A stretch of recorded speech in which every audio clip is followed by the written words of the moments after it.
Question करते हैं x की cube plus x square y plus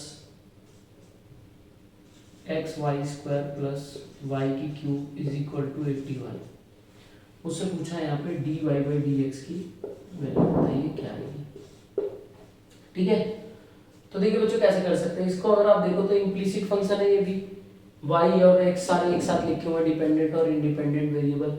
अच्छा, ये डिपेंडेंट और इंडिपेंडेंट वेरिएबल आप ऐसे भी देख सकते हैं। देखिए अगर मुझसे पूछा है d Y by D x, that means y मेरा क्या है, डिपेंडेंट है किसके ऊपर, एक्स के ऊपर। ये क्या होता है, डिपेंडेंट। अगर एक्स की वैल्यू बढ़ेगी या घटेगी उस पर डिपेंड करता है वाई की वैल्यू। एक्स जबकि इंडिपेंडेंट, एक्स की वैल्यू कुछ भी हो सकती है, एक्स की वैल्यू अगर कुछ भी हो सकती है तभी वाई की वैल्यू फिक्स आएगी। ठीक है, तो ये क्या हो गया, एक्स मेरा इंडिपेंडेंट होता है, ये डिपेंडेंट होता है। तो जब हम इसको सॉल्व करेंगे dx के टर्म में, तो हम डायरेक्टली ऐसे लिख सकते हैं प्लस, यहाँ पर देखिए बच्चों, अब देखिए यहाँ पे ये जो पूरी चीज है, ये चीज ये बहुत ही ध्यान से देखने वाली चीज है, क्योंकि यहाँ पे दो फंक्शंस एक साथ आ गए, एक एक्स है एक वाई है, दोनों अलग अलग फंक्शंस हैं। तो यहाँ के लिए बेसिकली बना है प्रोडक्ट रूल। क्या है बच्चों, प्रोडक्ट रूल। अब ये प्रोडक्ट रूल क्या होता है बेसिकली, तो प्रोडक्ट रूल हमेशा दो फंक्शंस के लिए बना है। ठीक है, अगर मान लीजिए एक फंक्शन है फर्स्ट और एक फंक्शन है सेकंड, ठीक है, एक काम करिए इसको y इंटू एक्स के टर्म में बताता हूं मैं। एक फंक्शन है y और एक फंक्शन है x, दोनों मल्टीप्लाई में आपस में लिखे हुए। ठीक है, तो अगर मुझसे पूछा है दोनों इंटू में, तो प्रोडक्ट रूल क्या कहता है, पहले फर्स्ट वाले का डेरिवेटिव कीजिए, दैट मीन y का डेरिवेटिव करेंगे तो y डैश हो जाएगा, और सेकंड वाले को एज इट इज रखा जाता है, फिर लगाते हैं प्लस, फिर सेकंड वाले का डेरिवेटिव किया जाता है x डैश, और y वाले को एज इट इज, फर्स्ट वाले को एज इट इज रख देंगे। तो ये हमारा प्रोडक्ट रूल होता है बच्चों, इसको नोट कर लीजिए आप। प्रोडक्ट रूल क्या होता है, अगर दो फंक्शंस आपस में मल्टीप्लाई में है तो पहले फर्स्ट फंक्शंस का हम लोग डेरिवेटिव करते हैं और सेकंड फंक्शंस को उसके साथ एज इट इज लिखते हैं। ठीक है, फिर प्लस और सेकंड फंक्शंस का डेरिवेटिव करेंगे और फर्स्ट वाले को एज इट इज रखेंगे। ये हमारा प्रोडक्ट रूल होता है। ठीक है, तो यहाँ पे देखिए x के साथ y मल्टीप्लाई में और यहाँ पर भी x के साथ y मल्टीप्लाई में, तो यहाँ दोनों ही जगह प्रोडक्ट रूल लगेगा।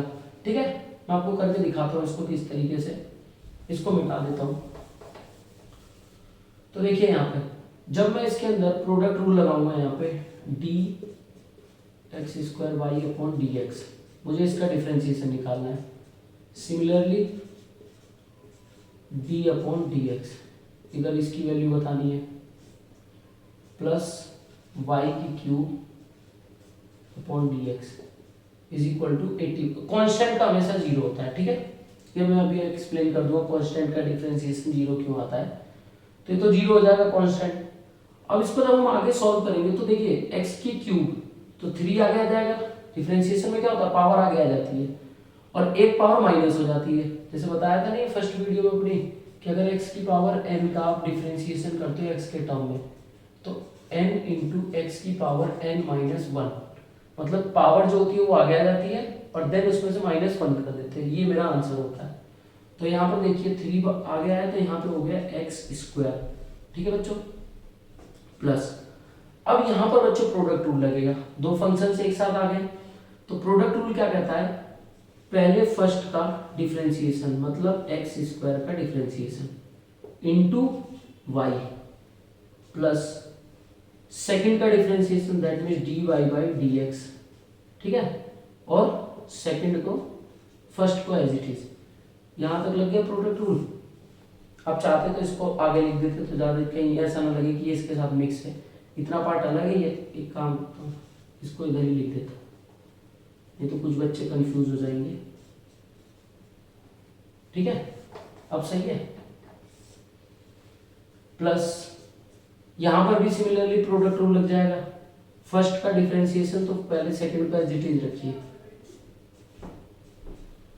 प्लस यहां पर क्या होगा, फर्स्ट को as it is d y square upon d x का डिफरेंशिएशन प्लस डी वाई की क्यूब अपॉन डी एक्स का करेंगे बच्चों तो 3 वाई इंटू, देखिए यहाँ पर क्या हो जाएगा 3 वाई स्क्वायर इंटू, और जब वाई का करेंगे तो d Y by D x is equal to 0।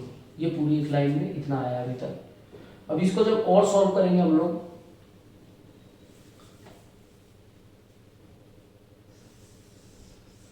तो पूरा बड़ा हो गया, इस बोर्ड पे आ भी नहीं पाएगा, कोई नहीं, करते हैं।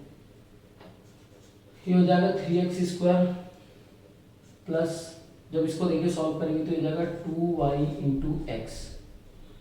यहाँ पर इसको सॉल्व करेंगे तो x² का x² रहेगा और dy बाई डी एक्स का x² dy by D X. ठीक है बच्चों, फिर इसमें आते हैं तो ये हो जाएगा प्लस का y², क्योंकि dx अपॉन dx का तो 1 हो जाएगा। यहाँ पर इसको सॉल्व करते हैं तो ये हो जाएगा प्लस x, इसका देखिए 2y dy by D X. ठीक है बच्चों, y² का क्या हो गया 2y, और फिर जब y का एक बार और करेंगे तो dy by D x plus 3y² dy by D x is equal to 0। अब करना क्या है बच्चों, dy बाई डी एक्स देखिए कहाँ का है, क्योंकि मुझसे वैल्यू पूछी गई है dy बाई डी एक्स की। ठीक है, तो क्वेश्चन में जहां जहां dy बाई डी एक्स है उसको एक तरफ करके कॉमन ले लेंगे। ठीक है, बाकी टर्म्स को आप राइट साइड में भेज दीजिए। तो अगर आप देखते हैं यहाँ पे तो x² dy by D x एक यहाँ टर्म है, plus 2y dy by D x plus 3y² dy by D x. ये पूरा का पूरा किसके इक्वल हो जाएगा बच्चों, तो जो सेकंड चीज है उसको उधर भेजिए, माइनस का 3x² माइनस का 2y इंटू एक्स और है माइनस का y²। इसके अलावा और कोई अलग टर्म तो नहीं है, नहीं, यहाँ पर x हो रहा था क्योंकि x है इसके साथ। अब जब आप कॉमन लेते हैं यहाँ पर dy बाई डी एक्स को, dy बाई डी एक्स को कॉमन लेते हैं तो यहाँ से क्या बचता है x² 2yx प्लस 3y², और इक्वल में क्या आएगा बच्चों, ये वाली पूरी टर्म। अब चाहो तो माइनस कॉमन ले लो इधर से। ठीक है, तो बेसिकली क्या है, इक्वल में वाली टर्म आएगी, माइनस को अगर कॉमन लेके लिखो तो 3x² plus 2yx plus y²। अब ये जो देखिए dy बाई डी एक्स की वैल्यू चाहिए, तो ये पूरा का पूरा जो है डिनोमिनेटर में इसके चला जाएगा डिवाइड में। ठीक है, तो इसकी जो वैल्यू आएगी dy बाई डी एक्स की फाइनल, वो क्या हो जाएगी बच्चों, minus 3x² plus 2yx plus y² upon x² plus 2yx plus 3y²। ठीक है, ये हमारा जो है वो फाइनल आंसर हो गया dy बाई डी एक्स का। तो कोई इस तरीके की इक्वेशन आए तो उसका भी आप डायरेक्टली डेरिवेटिव निकाल सकते हैं। अब यहाँ पे हमने क्या देखा कि सिंपल हमने डेरिवेटिव भी निकाला और with the help of product rule. जब दो फंक्शंस की एक साथ मल्टीप्लाई हो तो मैंने आपको बताया कि प्रोडक्ट रूल क्या होता है, तो उसको आप नोट कर लीजिए। ठीक है, हाँ, अब एक क्वेश्चन ये बता देते हैं कि किसी भी कांस्टेंट का बेसिकली 0 क्यों आता है आंसर। देखिए बच्चों, अगर आप ध्यान से देखें तो हम लोग करते क्या है डिफरेंशिएशन में, हम लोग डिफरेंशिएशन में किसी भी वेरिएबल का जब हम डिफरेंशिएशन निकालते हैं तो हम क्या करते हैं, इसको यहाँ पे बताता हूँ।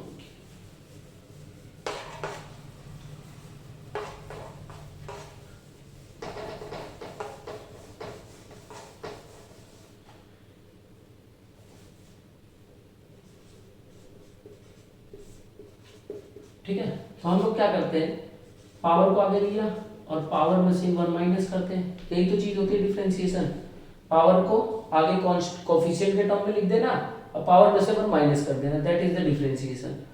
अब क्या होता है कि अगर आप देखिए कांस्टेंट, मान लीजिए एक नंबर है 2 और मुझे 2 का x के टर्म में डिफरेंशिएट करना है, तो x तो इसके साथ है ही नहीं कहीं पे, तो अगर कोई नंबर नहीं है तो मैं उसको ऐसे लिख सकता हूँ x की पावर 0, क्योंकि x की पावर 0 का मतलब क्या होता है, किसी की पावर 0 का मतलब 1 होता है, तो 2 इंटू 1 2 ही आएगा, कोई फर्क नहीं पड़ा क्वेश्चन में।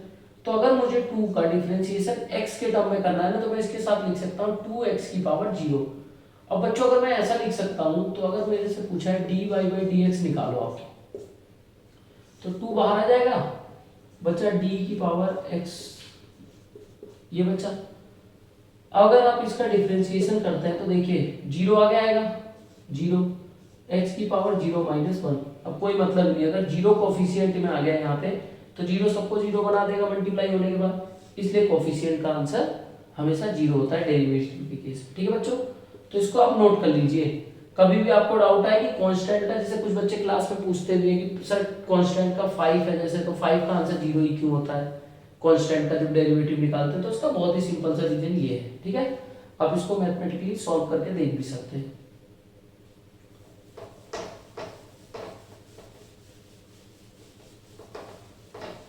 तो बच्चों आई होप आप लोगों को ये समझ में आ गया होगा कि किसी भी इम्प्लीसिट फंक्शंस का हम लोग किस तरीके से डेरिवेटिव निकालते हैं। ठीक है, अब बुक के क्वेश्चंस की प्रैक्टिस कीजिए ज़्यादा से ज़्यादा क्वेश्चन सॉल्व करके। ठीक है, अब कोई भी अगर आपको डाउट आता है तो आप कमेंट सेक्शन में लिख के बता सकते हैं। ठीक है, उसके ऊपर मैं देखूंगा, फिर उसके बाद उसके ऊपर वीडियो बनाएंगे कि उस क्वेश्चन में क्या डाउट है। ठीक है, मैक्सिमम बच्चों के किस प्रकार के डाउट आ रहे हैं क्वेश्चन में। ठीक है।